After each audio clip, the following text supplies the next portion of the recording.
Previously on the Takedown, Matt Hughes has traveled to the remote wilderness of New Zealand. The team has proven victorious in their hunt for prize stag, along with an exhilarating and exciting hunt for trophy boar. With the trip to New Zealand's South Island just a few days away, professional guide Lee Winterburn will take advantage of the feral game population in hopes of preparing the team for the vigorous hunt ahead. The Takedown is sponsored by Browning, the best there is. Hornady, accurate, deadly, dependable. Zeiss, we make it visible. Arctic Cat, share our passion. Otis Technology, smart gun care. YETI coolers, built for the wild. The Wildlife Gallery Custom Taxidermy Studio. Cold Steel, anytime, anywhere. And by Hell's Canyon.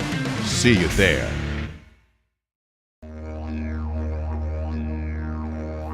Morning, Mick. Good morning, bud. Sleep well? I slept well. Woke up a little early, but that's all right. That's cool.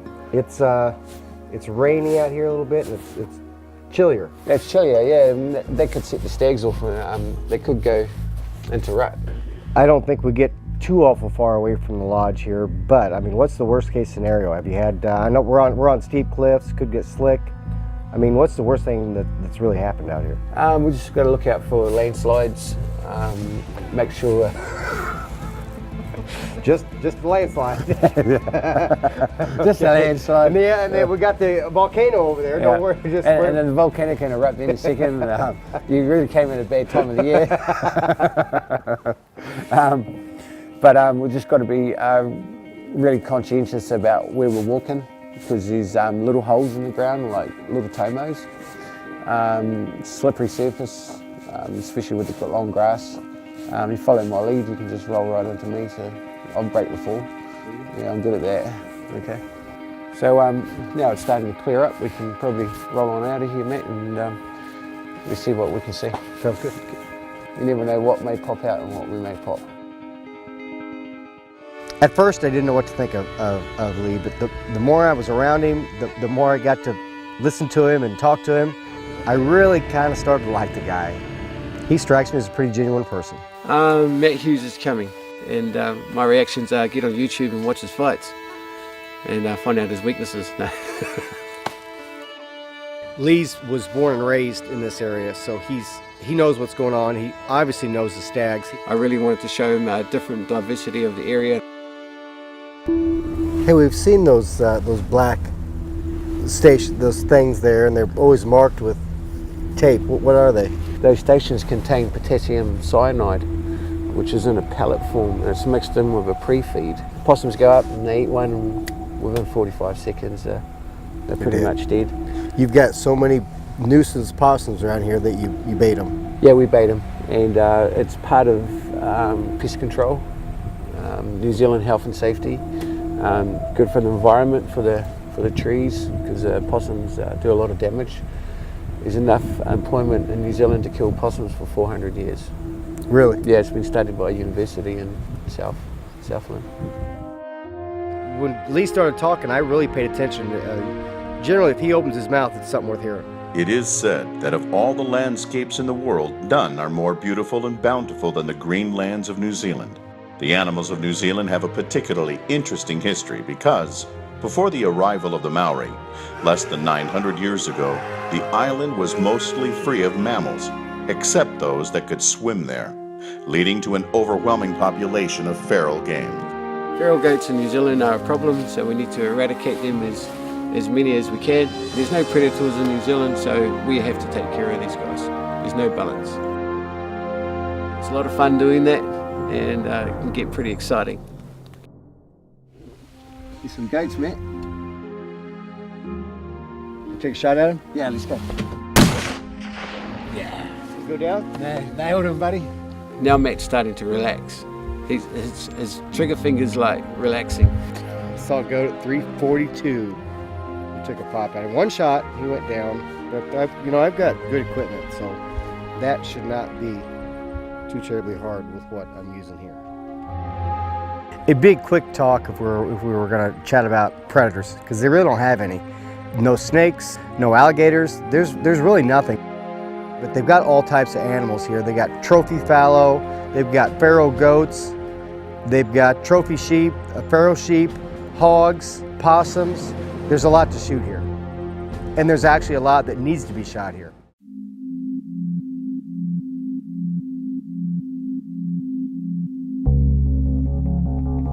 Trekking through the terrain, another group of feral goats are spotted. They position for a closer shot. Okay, he's about 150 yards.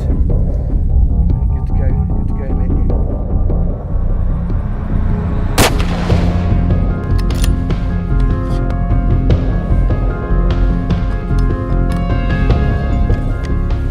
Lee says it's a great hit. The animal's right there. Awesome, buddy. Awesome. And this is just a goat. This is a feral goat of New Zealand. Feral goat. You're doing the New Zealand environment a great favour. He's kind of a Put on that. He's kind of a cool looking animal, I He is think. pretty cool. I like that white spot. Yeah. These goats, we've taken a couple shots at them throughout the day because they don't have any predators. No, You know, sir. so the only thing that kills them is either a human or a disease or old age. Yes, sir. So it's man, I think he's kind of cool looking. I kind of wish he was a trophy. I'd probably take him as a mount, just because I'm not used to this horn. Okay. And I like the white patch right there. You like the white patch? I think he's kind of cute little thing. He is cute. But he's a problem around here. He is a problem.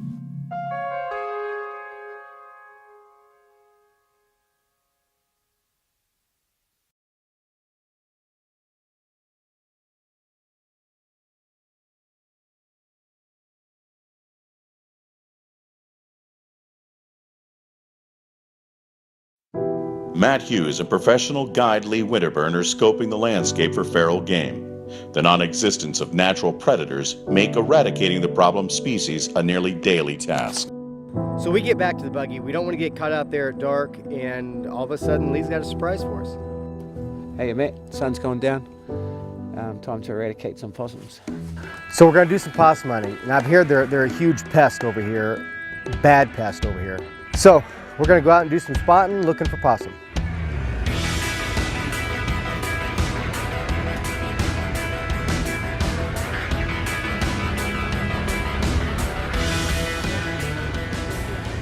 We're driving, and Lee's telling me where to shine the light to find these possum. I think they said 70 million possums or something. It's a real problem they have over here. They're everywhere, destroy the trees and shrubs and about everything. We're not having very good luck, but we're going to keep searching. The team heads back to base camp. Upon arrival, Matt finally gets a close-up look at the elusive pest. This is a possum from New Zealand, and there's about 70 million in New Zealand. That they're a massive pest, and New Zealand spends millions trying to get rid of them. But look at him compared to your North American possum. He's really beautiful fur, really, really pretty. They're like a little teddy bear. Our possums don't have near the color, or more just white. Get up there, buddy, and just... He's playing possum. Do you guys play possum too? Yeah, just let him go and he'll take off. But he will take ours. Ours will just lay there until nobody's around, then run off. Oh, okay, yeah. So that's what we call playing possum in the States. It definitely looks like it could be a pet, and you could snuggle with it. Actually, Paul had 2 or 3 pillows that were covered with possum fur, so they are quite comfortable. It's hard to figure out having 70 million of those guys running around here, so unfathomable. New Zealand's 2 main islands lie off the southeast coast of Australia. With a combined landmass equal to Colorado, the island's traditions and history run deep through the Maori spirits of the land, animals, and people. Direct descendants of the indigenous population continue the traditions today. And my ethnic background is Māori. We're the native people of New Zealand. We have lived here for centuries, and we are very spiritual, humble people and natural hunters. The reward of living this way of life is good karma, first and foremost, being at one with the environment. It's a cold, wet morning and the team is departing for the South Island in search of trophy sheep. Along the way is the Maori village of Jerusalem, located on the banks of the Wanganui River. Matt has been invited by native descendants to visit the sacred ground. So this is my auntie, she's coming up. I'm going to do the hongi first, okay? Then you have to follow suit, okay? I don't know. He says this lady's going to touch her nose to my nose, and I'm a very touchy person. Hey everybody. You'll separate us. This is you know, why. not- Auntie, I should have hongi. Kia ora. Kia ora. Hey boy. Hello, how are Kia ora. Hello.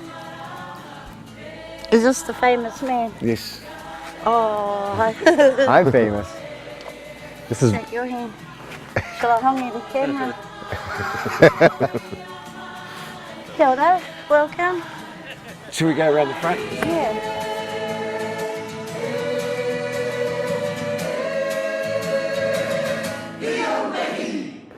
thanks for inviting us over here and showing us a little bit about your culture. Can you talk a little bit more about it?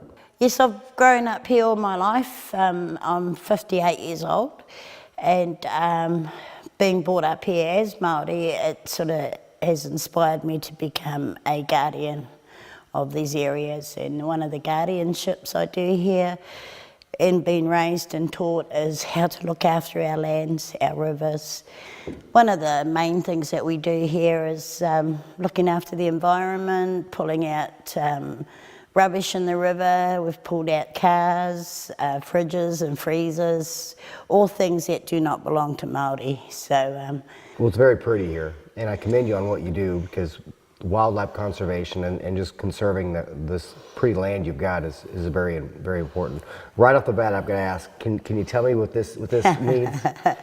this is what we call a kauai moko.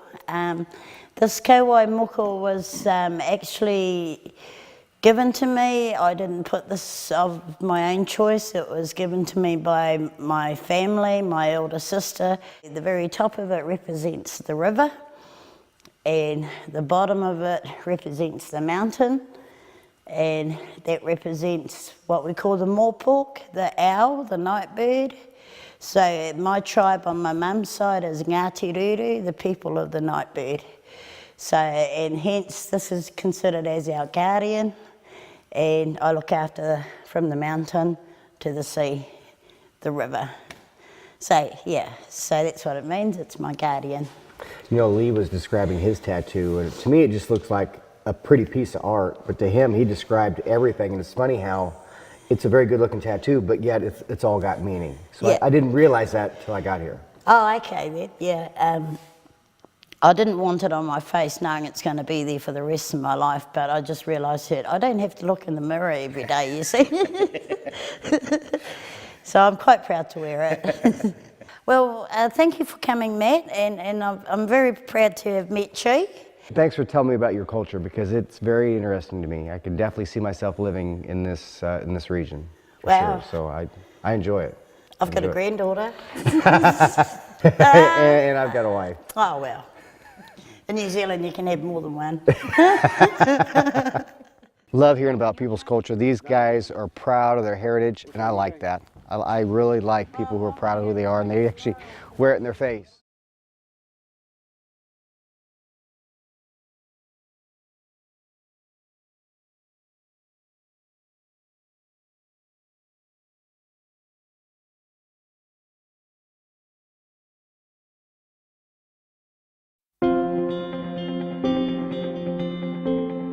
The team has arrived in Queenstown, a resort town in the southwest region of New Zealand's South Island.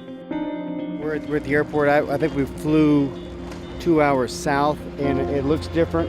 The elevation is much higher here. There's no doubt about that. We had nothing this high at all where I was at earlier. It's here they will meet with professional guide Ewan Black of Wanganui Safaris and head on a remote hunt for tar in the wilderness of the Southern Alps. So at the moment we're just getting settled up to go and chase some bull tar in the Southern Alps. With the threat of inclement weather approaching, the team wastes little time regrouping and beginning the 6-hour drive to the remote hunting camp. This is rough country. These are 12,000-foot cliffs, sheer drop-offs. So these aren't the rolling hills 6,000 to 8,000 feet high. These are 12,000 feet, and they're dangerous. Just, it's an amazing difference in the terrain between the North and the South Island. First impressions on a foot tar hunt are we're going to be putting miles in on stuff that's hard to walk on, and it's going to be strenuous. They arrive to the remote camp. It's here they meet Croc Adams, a professional outfitter and guide with expert knowledge of tar and the area they are found in. Nice to finally meet you. Yeah, nice to meet you. I've heard a lot about you. With these current conditions, what do we expect to do here? With the cloud down lower and this time of the year, we'll be hunting them. We can still hunt them down low under the cloud, and yeah, we'll still get you a good bull, especially this time of the year. Yeah. Was told maybe they haven't moved up for the rut yet. No, they'll move up in another 6 weeks probably, and they'll move up higher. Go with the nannies, so they'll be from top to bottom then. But yeah, So the cloud cover is not going to kill us right now. we can handle it. Can you show me this lodge? This cabin ended up being everything I wanted it to be. You know, it's very authentic to me for where we're at and what we're doing. Wood burning stove, hides hanging from the trusses, kitchen that does have running water, but that's about it. It's just cool. It's cool.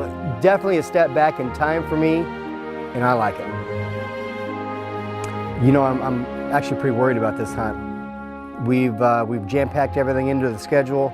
We've only got a couple days here for this tar, and I think this is an animal that really takes, you know, 4, 5, 6 days to get a good hunt on it. The weather wasn't playing the game, made it quite a bit harder for the whole, a lot of wind, so obviously a lot of scent swirling, hard glassing, everything's wet. I think the biggest challenge we're going to have is actually spotting the tar. Okay, so the tar at the moment, the bull tar, just starting to break away from their bachelor groups that they've been in through the late spring and summer. That time of year they move to the valley floor where all the better feeders, a lot more growth. It's a great time of year for foot hunting.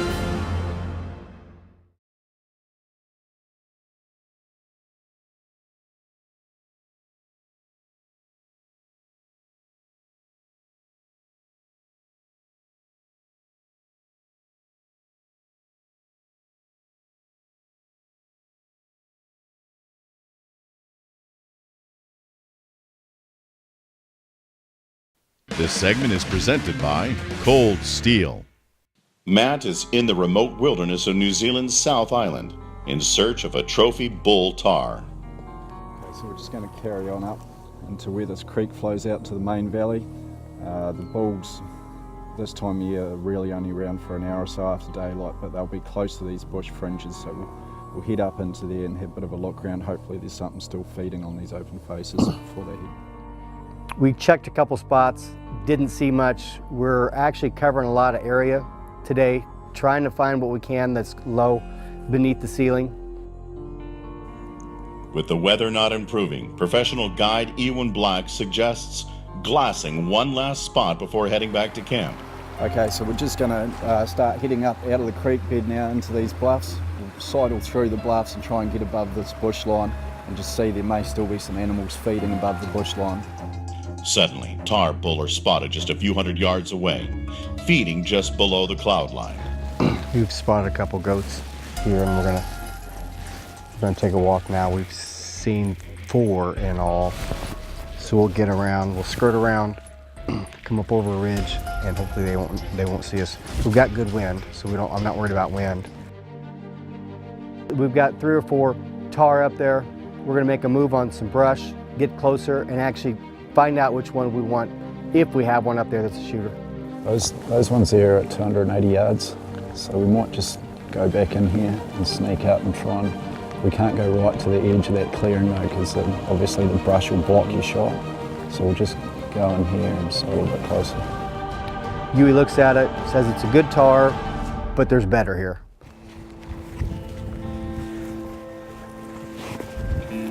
We're passing tar that to me looked like good tar.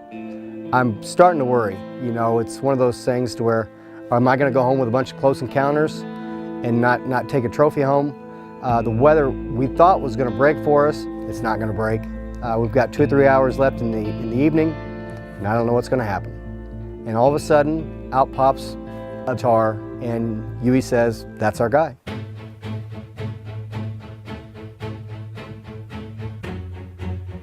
The last thing I do is worry about the size of the animal. I totally get away from its rack, its horns. I don't want to see that. Next time I bring my scope up, next time I'm looking at that animal, I'm looking at my kill spot. Okay, he's turned broadside on now. Yep, give it to him.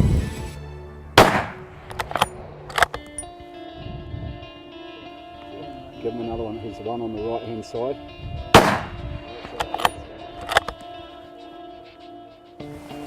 Yep, you hit him, you got him both shots, but he's just on the move, he's just gone in the scrub. But okay. You got him twice, just here and one a bit further back. Okay. But he should be in there, Okay. dead. So go up and try and find him. Yep, we'll walk on up there and head in the scrub.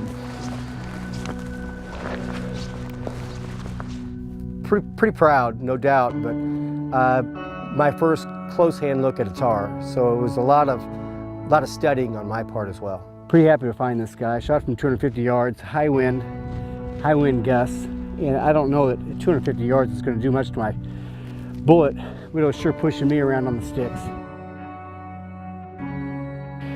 So this is my New Zealand tar. He looks old. Yeah, he's a beautiful mature bull, aging in by his age rings. 1, 2, 3, 4, 5, 6.5 to 7 years old, fully mature.